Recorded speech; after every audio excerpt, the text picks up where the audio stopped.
Hello everyone, welcome back to my channel. দেখো আজকে আমি গাটি কচু রান্না করেছিলাম। গাটি কচু আর আলু দিয়ে অল্প চিংড়ি মাছ দিয়ে তরকারি কিভাবে করেছি দেখতে থাকো বন্ধুরা। আলুগুলো এখানে হলুদ আর নুন দিয়ে লাল লাল করে ভেজে নেব।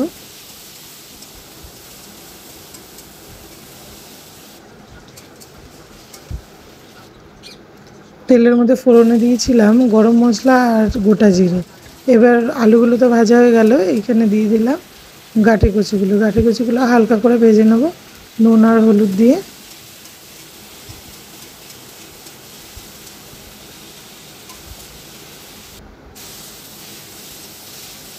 হালকা করে লাল লাল করে ভেজে নিয়েছি। এবার বন্ধুরা এর মধ্যেই কিন্তু চিংড়ি মাছটা দিয়ে দেবো। আলাদা করে চিংড়ি মাছটা কিন্তু ভাজবো না, এর মধ্যেই দিয়ে দেবো। আর মশলাটাও এর মধ্যে দিয়ে দেবো। মশলাতে আছে দেখো, এর মধ্যে টমেটো, পেঁয়াজ, সামান্য একটুখানি রসুন, কাঁচা লঙ্কা, এগুলো পেস্ট করে নিয়েছি। মশলা আর চিংড়ি মাছ কিন্তু আলাদা করে আমি কিছু ভাজিনি, সব এর মধ্যে দিয়েই কিন্তু করা যায়।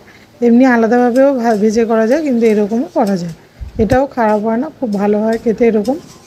এর মধ্যেই কিন্তু দিয়ে দিলাম সব জিরে গুঁড়ো, হলুদ গুঁড়ো, লঙ্কার গুঁড়ো, সব দিয়ে ভালো করে কষিয়ে নেব। এবার অল্প একটু জল দিলাম, জল দিয়ে ভালো করে আবার একটুখানি কষিয়ে নেব।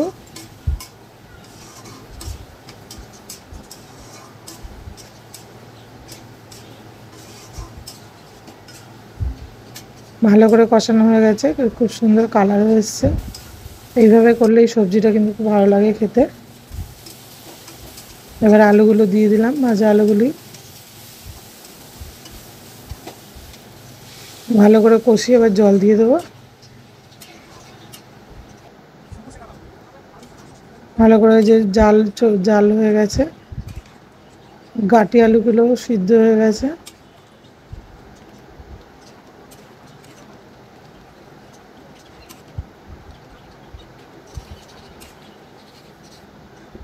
একদম রেডি হয়ে গেল। এবার গরম মশলা দিয়ে নামিয়ে দেবো। কালারটাও দেখুন বন্ধু খুব সুন্দর এসছে। এইভাবে করলে কিন্তু একটু ঝোল ঝোল রাখতে হবে, নাহলে কিন্তু ভালো লাগবে না। যদি আমার ভিডিওটা ভালো লাগে তাহলে সাবস্ক্রাইব করে পাশে থেকে